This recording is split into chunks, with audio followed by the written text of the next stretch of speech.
Would you be okay with your friend doing business with your enemy? You asking me? Yeah. I can't go to the Max B party because you're my friend. Yeah. Why? Because you my friend, nigga. What? Yeah. You really think you know someone, Jim, until a moment like this suddenly pops up. Maino was recently seen on Instagram liking the new song from Max B and French Montana, Ever Since She Left Me, and that alone has the internet talking.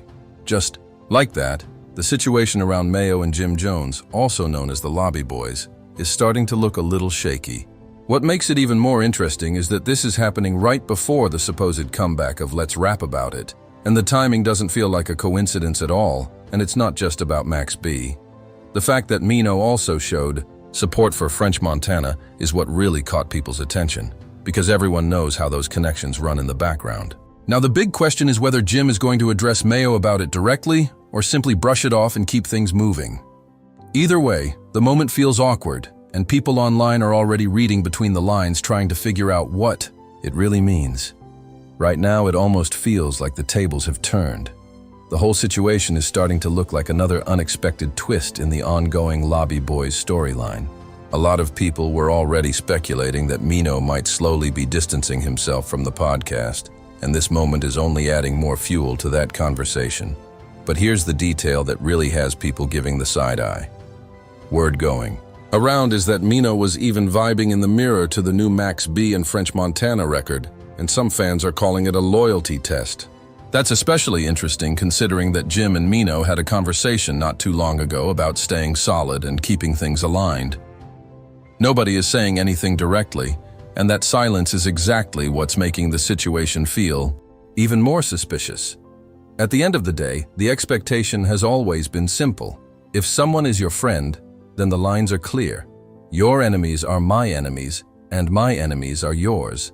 That's how loyalty has always been understood. So, how did things even reach this point? Not long ago, people were calling me crazy for suggesting that Maino might have had something to do with that strange footage from Jim Jones's studio, where the lights were off and the whole scene looked a little suspicious. But now, the conversation is changing. People are starting to ask real questions, and suddenly the idea doesn't sound as far-fetched as it once did. Now some are genuinely wondering if Maino could actually be the one behind it. Say something to you. I'm a loyal nigga at the end of the day. Before music, let me tell you something. Let me explain something to you, David. Mr. David. Dawood. I'm Dawood on this podcast. I like that. It's crazy. My Muslim brother. Check this out. At the end of the day, I'm a person that your enemies is my enemies, because that's the love that I got for you. If we like that, then I'm gonna take on whatever it is that you got going on, and it's then I gotta feel the same way. Now some people are even floating theories that he might be working with the landlord to put pressure on Jim. At first, that sounds completely wild, but the truth is nobody was even thinking about that possibility until now. That's the real problem. Sometimes people ignore common sense even when the signs are sitting right in front of them. We just saw Maino openly showing love to Max B and French Montana's new record, plain and simple. And honestly, that doesn't look good at all. Jim Jones is definitely going to feel some type of way about it. What makes it even more confusing is that Maino recently came out saying, "My loyalty is 1000% with Jomo." And he didn't just say it once, he repeated it twice like he was trying to make sure everybody believed it. But at the same time, people online are turning around and acting like Jim is the problem in all of this. From where I'm standing though, I'm just looking at what's right in front of me. I've seen the clips, I've seen the activity, and the receipts are there. We'll break all of that down as we go. Before we get deeper into this, make sure you hit the hype button and the like button, because this story is only getting more complicated. Now let's get back to the situation, because things are definitely getting messy, champ. It's starting to look like not everyone around Jim Jones shares the same level of loyalty that Jim believes they do. Meanwhile, Max B seems to be gaining momentum again, and French Montana is right there helping push that energy forward. I got a relationship with him, so my whole thing is this: I really understand that I don't come from the same world a lot of people come from. If I got a relationship with you that extends past professionalism and it's personal. I'm at your home, and I know your parents, right? I just don't feel right if you at odds with somebody else, right? Knowing that we got a personal relationship, going out my way to go congregate or party with them, right? Now, that's a choice. Seeing them somewhere else is not, right? Because two things can be true at the same time.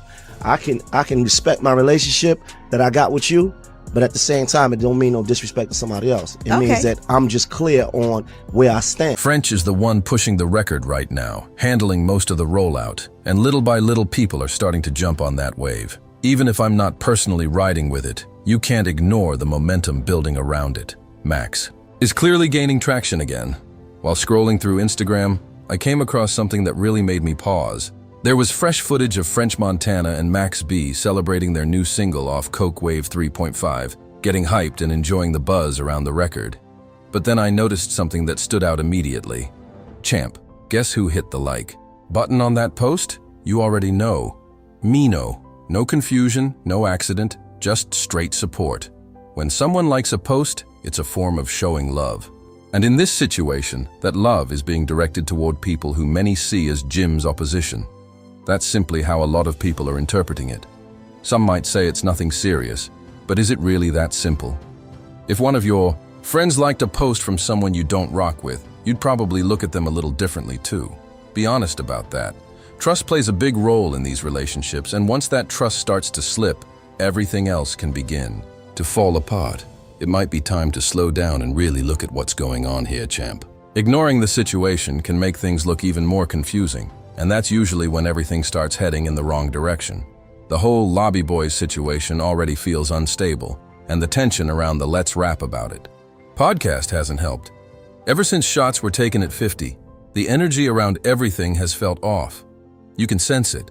Now you've got French and Max dropping a record talking about how life improved after someone left. More cars, more clothes, more shine, that's their message. But when you look at the timing, especially after Mayo stepped into that situation involving 50, people started noticing other strange developments. From the issues with the studio lights to everything else going on, the timing has people connecting dots, whether it's fair or not. That's why some people keep joking about the idea of a remix. But jokes aside, the optics still matter. You can't really play both sides in a situation like this. Jim made it clear before, if you're loyal to him, moving friendly with the opposition doesn't look right. That line had already been drawn.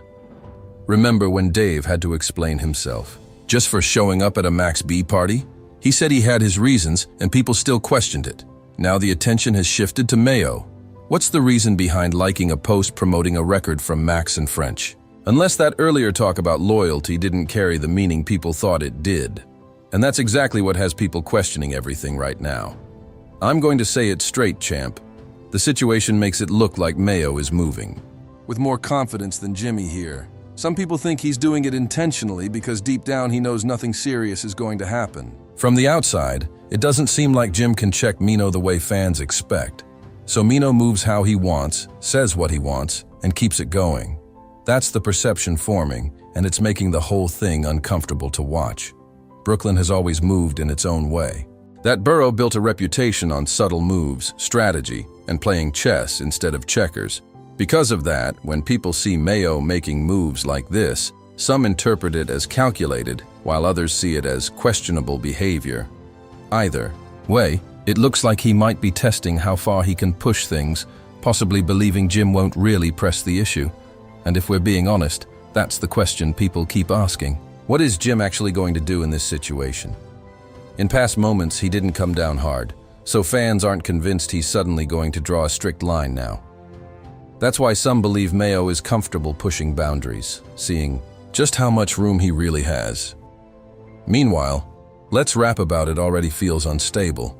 The Lobby Boys brand looks like it's under pressure, and the overall energy surrounding everything doesn't feel the same anymore. Going from complaints about no support to now liking a Max B record just makes the optics worse. This is where perception starts to do real damage, champ. Once the audience senses tension, every small action gets magnified. A simple like, suddenly, feels like a statement, and silence begins to look like an answer. Before long, people start choosing sides even if nobody involved has said a word. That's how these situations spiral. Right now, the optics are loud, even though the voices are quiet. The timing only makes it worse. The podcast already looked shaky. The Lobby Boys brand already seemed fragile. And now this situation appears right in the middle of everything. Instead of unity, it looks scattered. And in this industry, confusion is rarely a good look. Fans don't wait around for explanations. They jump straight to conclusions. Now people are replaying old clips, bringing up past conversations about loyalty, and asking whether those words actually meant anything. Once that narrative starts moving, nobody can slow it down.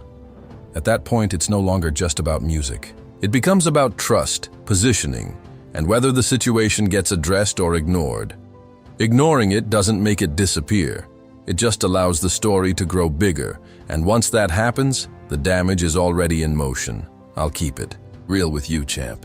Did Mayo forget that Max once released a record that crossed a serious line connected to Jim's family? That's not something people in Jim's circle easily overlook. In his world, that kind of history doesn't just fade away with time, but, judging from how things look now, it almost seems like Mayo isn't too concerned, possibly because he believes nothing serious will come from it. That brings us back to the same question. What is Jim really going to do about it? From the outside, it looks like Maino feels untouchable, like there won't be any real consequences. So he continues moving the way he wants, speaking the way he wants, and carrying on without hesitation. Am I angry at Maino? Not at all. I'm just calling it how it appears. And let's not act confused about Max either. The history between these people is well known, and that's exactly why this whole situation feels strange. The optics aren't good, the timing makes it even worse, and right now the entire situation simply doesn't look right. So what happens next, champ? Does Jim even know about this yet? And if he does, will he respond to it or let it slide? I want to hear what you think. Is Maino out of line here, or is he just standing on his own decisions? Let me know in the comments. And before you leave, make sure you subscribe to Legacy Loyalty, like the video, share it, drop a comment, and hit the hype button to help the channel grow. Thanks for rocking with us. Would you be okay with your friend doing business with your enemy? You asking me? Yeah. I can't go to the Max B party because you're my friend. Yeah. Why? Because you my friend, nigga. What? Yeah. Let me explain something to you. I'm a loyal nigga at the end of the day. Before music. Let me tell you something. Let me explain something to you, David. Mr. David. Dawood. I'm Dawood on this podcast. I like that. It's crazy. My Muslim brother. Check this out. At the end of the day, I'm a person that your enemies is my enemies. Because that's the love that I got for you. If we like that, then I'm gonna take on whatever it is that you got going on, and it's then I gotta feel the same way. Understand that I got a relationship with him. So my whole thing is this: I really understand that I don't come from the same world a lot of people come from. If I got a relationship with you that extends past professionalism and it's personal, I'm at your home and I know your parents, right? I just don't feel right if you at odds with somebody else, right? Knowing that we got a personal relationship, going out my way to go congregate or party with them, right? Now, that's a choice. Seeing them somewhere else is not, right? Because two things can be true at the same time. I can respect my relationship that I got with you, but at the same time, it don't mean no disrespect to somebody else. It means that I'm just clear on